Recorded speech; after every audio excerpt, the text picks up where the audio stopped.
Well, good morning. My name is Jessica, one of the pastors at Twin Lakes, and as always, it's great to join you for today's daily video Devo.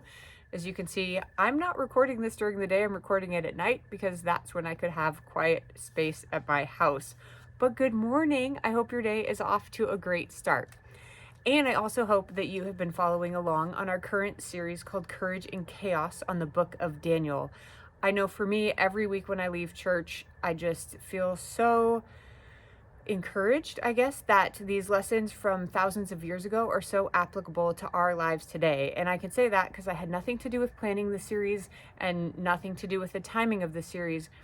But it has been very encouraging to me as I feel like we are living in what seems to be increasingly chaotic times. So if you missed any of the series, go back, take a listen. You can find it on the church website or on YouTube. This last weekend, the sermon was on Daniel in the lion's den, one of the more famous stories from the book of Daniel.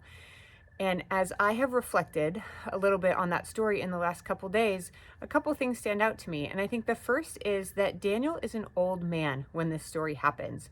You know, we first meet Daniel in Daniel chapter 1, and he's young. He's growing in faith, in wisdom. He's navigating how to serve a foreign king in a foreign land. And he's doing that with increasing grace and dignity, right? And then years go by, and it's only a few short chapters for us as we read the book of Daniel, but it's decades in his life. And so when we get to Daniel chapter 6, Daniel's in his 80s. And think about that. Like, this is ancient Babylon. Even today, it's impressive and an achievement if someone lives into their 80s. Most of us won't make that. My parents both just turned 80 this last year. And yet there Daniel is. He's still serving a foreign king. He's still in a foreign land. And he is this old man serving with confidence, with grace, with dignity into his old age. And people are jealous of him, right? And so as he has served, he's served in the Babylonian Empire for decades, and he served in the Medo-Persian Empire also. And during that time, he has seen kings rise and fall. He has seen men come in and just amass great power only to lose it. Some of them ruled for decades. Some ruled maybe for months or a few short years, but their power did not last. And that is something that Daniel saw year after year after year.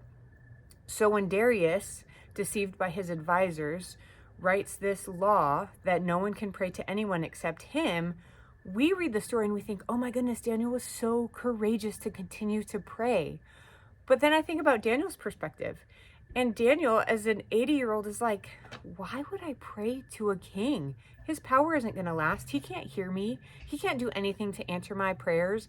I know that life could change dramatically and he could be out of power tomorrow. And so for Daniel, it's not even a question. He's like, of course I'm going to continue to pray to God. Of course I'm going to pray to the one who has sustained me, provided for me, my entire life, right? I will continue to pray to Yahweh. He is the one who hears. He is the one who can answer. And as I've thought on this more, there's a verse that came to mind. It's in Psalm 20, verse 7, and King David wrote it. And it says, some trust in chariots and some in horses, but we trust in the name of the Lord our God. And David really lived that out, and so did Daniel. Daniel trusted in God. He didn't trust in political power. He didn't trust in kings or in empires or even in his position. He trusted in God. And so when times were chaotic, he had the courage to do that because he had a lifetime of trusting in God. And that's also caused me to think about myself. Like, who am I trusting? What am I trusting? Am I trusting in my possessions, in my money, in my relationships, in my abilities? Or do I really trust in God? Am I trusting him to sustain and provide for me? Am I praying to him 3 times a day like Daniel did? Am I praying to him for my needs? And am I living a life of trust in him? I hope you are, and I hope that I am too, and I hope that each day you continue to trust God. Have a great day.